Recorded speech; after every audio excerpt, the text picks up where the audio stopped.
Dis Saterdag, 16 Desember 2006. Dis Versoeningsdag. Gewoonlik in Suid-Afrika is dit die begin van die Kersfeesseisoen.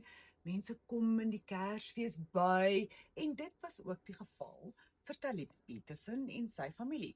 Die teaterlegende en sy familie het daai Saterdag 'n groot familieverjaarsdag gehad. Hulle het almal groot fees gevier en hy was moeg toe hy by die huis gekom het. Hy wou net in sy kamer gaan sit met die TV aan en bietjie rus. Maar dis nie hoe Talib Peterson se aand sou eindig nie. Want wat hy nie geweet het nie, was dat sy vrou, Najwa, sy moord beplan het vir daai aand. En sy was vasberade dat dit wel sou plaasvind. Sy het die mans gekry, wat die huis ingekom het, sy het die deur vir hulle oopgelos, sy het hulle gelei na Talib Peterson se slaapkamer toe. Hy het gedink dit was 'n huisroof, maar in sy laaste van oomblikke op hierdie aarde, het Talib besef dat sy vrou hom verraai het en dat sy moord beplan het.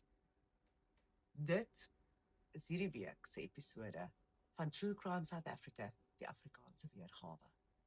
Ons skop die nuwe seisoen 4 af met die tragiese moord op Talib Peterson.